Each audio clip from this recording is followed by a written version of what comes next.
to visit him a few times. Yes, that's it.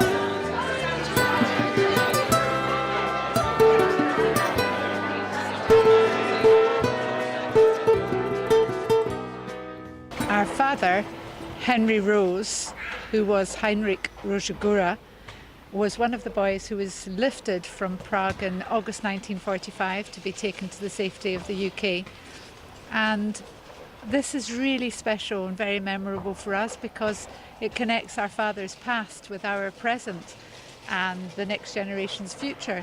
So it links us all together, and it's very memorable and special. Dad passed away a few weeks ago, so for us this is a double memorial to him. And we did tell him we were coming before he passed away, and we're not sure whether he understood that or not, but we think he did, and so it's a very special family moment for us. So Dad survived 4 concentration camps and miraculously stayed alive. We don't know how he managed to do that, and maybe we don't need to know, but he did, and he was on the last train out of Buchenwald on the way to Theresienstadt, and the train was stopped and freed by the Czech partisans, and they managed to get to Theresienstadt just at the end of the war. And this is where it began, this is where his life really began, because when he was lifted to the UK and to Lake Windermere, his life began literally. And so for us and for him, Prague has very special memories, and when we found out about this, we really didn't want to miss it. And it's a chance to reconnect with other people who have had the same situation as us, and other people whose family history is the same as ours, and that's quite rare. And that makes you feel like you have a bond with these people, and we may well find out things this weekend that we didn't know before, and it will be another piece of the jigsaw. So we come here with very open minds and open hearts. My father, Gerson Jeff Friedman, was born in Lodz, Poland, and he was in the Holocaust. He survived Auschwitz. He survived several concentration camps, a death march. He ended up being in Terezin, where he was liberated on May 8th, 1945. I decided to come on this trip. I started actually getting involved with the 45-8 Society right after he died in 2015. And I came to 2 reunions because I wanted to reconnect with my dad's friends, all of his friends, which really is his family. And when I heard about this trip, I said, we have to go. I've never been to a concentration camp, even though I've had chances to go. A little nervous, we're going on Sunday, but just to see, I'm in awe of my father. I mean, the older I get, the more I learn. I'm just in awe of his strength, of his courage, of all of the boys. They're called the boys. This whole group of the fathers, the grandfathers that you'll meet tonight, they're called the boys. And what they went through and how they survived and just got through anything. It means so much to be here. I can't even put it into words. It's just to see everybody, and it's a victory. I mean, we won. I hate to say it like that, but we won, and I'm just so thankful and so happy to be here. My father, Abraham Elkenbaum, was a survivor. He was born right outside Warsaw and was taken into the ghetto at a very early age and was in several concentration camps. Buchenwald, I know, was one of them, and then finished up in Theresienstadt, where he was liberated. Being here in Prague today for this means everything to me. The boys, as they are called, as Robin just explained, are a group of men who survived the most horrific things that our mind can't even process. And because of going through all of that together, it made them strong and it made them like family. And these people meant everything to my father, everything. And when I was young, and we moved to America before I was born, so I should say they moved to America. I'm a first-generation American citizen. And any chance they got for any celebration, we would hop on a plane and come to England for the weekend to celebrate a bar bat mitzvah, to celebrate a wedding. My uncle still lived in England, so I felt very connected to these people. And it means so much to be here to join with this group of people that feel like family, even though we never see them, we never talk to them. Half of them we don't know, and yet I feel more comfortable and more familiar with them than I do with probably people I've known almost my whole life. And Robin's father and my father were incredibly close friends. They lived in England together, New York together, Florida together. And Robin and I have known each other since before we're born. So to experience this together is doubly meaningful. And so we're just so thrilled to be here and to share this with everybody.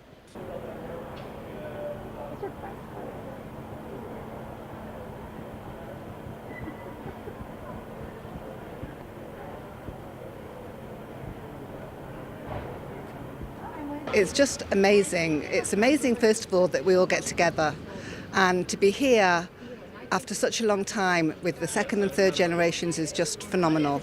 And we're very proud of my dad, Sam Laskia, and we're actually here, the whole family are here. Unfortunately, not everyone's here tonight, but it means everything. It's something that we will remember for our whole lives.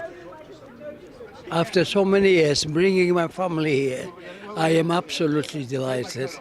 It brings back a tremendous lot of memories, and we're talking about 70 odd years ago. And it was delightful to be with my crowd. There's not many of us left, but there are a few, and we always consider ourselves as brothers, like a long-lost family. So when we see each other, we always have got something in common, and we do appreciate each other. Unfortunately, after 70 years, there's not many of us left. My mother, Judith, maiden name Stern, married name Sherman, is one of the boys. She came to London from Prague in 1946. So some of the people here I've met in my lifetime, many of them I've heard their names, and it's incredibly wonderful, heartwarming, and exhilarating to be here and meet them face to face and talk to them and dance the hora last Monday night at the reunion. And we're thrilled to be here in Prague. It's kind of incredible. We were in London and now in Prague to be with these people and feel connected. And this week in Prague, we went through the Jewish Quarter, and it was tremendous to see the history here. And we're just so delighted. I'm passing all the news on to my mom, and she's thrilled from New Jersey. My grandmother is a Holocaust survivor, and she's absolutely the hero of our family for all of us, me, my sister, and our younger brother as well. Just the strength that she exhibited to be able to survive the Holocaust and carry on and create a life in America in our case, but really just even footsteps all over the world and connections and different people that she met. And her experience was so traumatic, understandably, that she was quiet for 50 years, and then she decided that she needed to make a change, and she wanted to start speaking up. So she started doing presentations at different schools and libraries, religious centers, things like that, to tell people about the Holocaust. And she always says that she does that to make sure it never happens again, to speak out against hate in general, which is ever more important, according to her, in this time of increasing animosity around the world. So it's amazing to be here and have people kind of trying to spread the same message throughout England and all over the world. You looked at the picture and what was he thinking, and there's no way in his wildest dreams that he would believe that 70 odd years later his three sons and grandchildren would be here to mark that. Right, actually the front row, our uncle, his brother, is also here. Incredible. I think it's just at the beginning, but there's already a remarkable energy and incredibly emotional, very emotional, especially seeing the survivors who are here. Many of them we have become sort of legendary for us growing up with these names. So putting these names, seeing them again, we used to see them, quite often. We've been away from England for quite a while, so we don't see them as often. An opportunity like this is not going to come up again. So this is truly an honour and a privilege for us to be here. Especially the timing, Thursday was Yom Ha'atzmaut in Israel, and it was a kind of a difficult thing to not be there. But I was here with my two boys are here as well. They're around somewhere. And we actually, all three of us went back to this place and we took some pictures, and it was an incredibly emotional time. But on thinking about it, I couldn't think of a better way to spend Yom Ha'atzmaut, to show that, third generation, two Israeli boys, one's done the army, one's on his way to doing the army. That's, I think, it's kind of almost a closure. You know, it's absolutely amazing to be here in Prague with my family, with Jack, Amanda, and my little baby Emily, knowing that this is probably the first real place that my father saw when he was liberated from Theresienstadt in 1945 in May. So to come back here with my family, being second generation and third generation, is an amazing experience. But more importantly, you know, he's here with me in my heart. He's here with me in my soul. He's in my family's heart and soul. So it's a very, very special occasion, and also to mix with some of the survivors that are still with us tonight, thankfully, and their families is an amazing honour. And it's just goes to show that when you try and annihilate a race, you know, and try and kill 6 million, well, we'll kill 6 million people, the answer is we can still get together nearly 80 years later with up to 5 generations. It means quite a lot to me being in Prague, because following my grandpa's story and reading it, I've been in Poland and I've done parts of his story, and this is the end of the story where he was liberated, which is amazing that I can stand here knowing that he walked out the same way that we're going to walk out, and have our heads held high and be proud to say that we are Jewish. And it's absolutely incredible that I can be a part of this journey and be with all these people to celebrate such an amazing thing with everybody in all of these families. They tried so hard to get rid of all the Jews, they tried so hard to get rid of everyone, but we are growing, and you know, the picture started off, you know, 700 odd people, and now it's going to be a case of all the families have built up over the years. To Prague, I've bought my grandpa's necklace, which I've been waiting to wear it when I came here, so that I could have something in this picture that he used to wear every single day. But my grandpa is my hero, and he always will be, and I will always look up to him because he's an amazing human being, and I miss him more and more every day. Privileged to actually be part of it. The fact that no matter what the religion's been through, we'll never give up, we'll always be here. They'll not win. They'll not win. So I'm lucky. You're still with us. Out of bad came good. Yeah, yes. You're a survivor. I am a survivor, and I'll keep on surviving for as long as I can. Unfortunately, I'm the only one from my immediate family who survived. All my relations on my mother's side, my father's side, they all perished.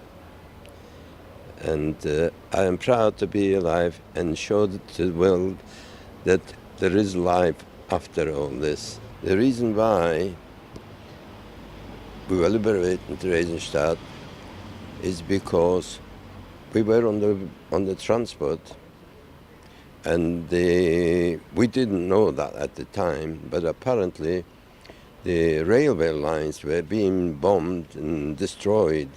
So when we left, where was it, Buchenwald, we were on that journey from Buchenwald. The Germans found that some of the lines were being taken out of action, and so they take us forward, backwards, sideways, and all that. In the end, they were aware that the war was coming to an end, and they wanted to dispose of us because they knew there was a crematorium in Theresienstadt. So we stopped off there. We were still on the wagons, but we didn't know what was going to happen to us or what Theresienstadt was. And apparently what happened, I can tell you that now, but I couldn't give you that information then. On each wagon there were 4 German soldiers, and there was one sat on each corner with rifles.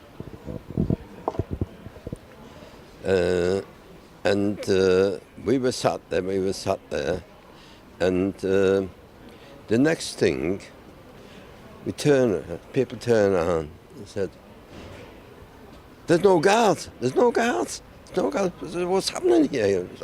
But we couldn't believe. And somebody shouted out, we are free now. We couldn't believe. We were so delirious. In fact, I've got a photograph of the moment we found out that we were free. And I am there among the others with a cap, and then we're waving. It was just unbelievable. And the idea was that they will dispose of us the following morning, in the crematorium. And what was happening is the Russian army were marching to liberate Prague because there was the uprising in Prague. And words must have got to the Russian army, and they diverted a certain number of their personnel, and they came and they liberated Prague, beg pardon, they liberated Theresienstadt, and the rest of the army carried on towards Prague to liberate Prague. Oh, those days were miracles, obviously, and how can anybody forget from the situation we were in? Obviously, we didn't know we were going to be gassed, but there was a miracle in the fact that we survived. Yeah.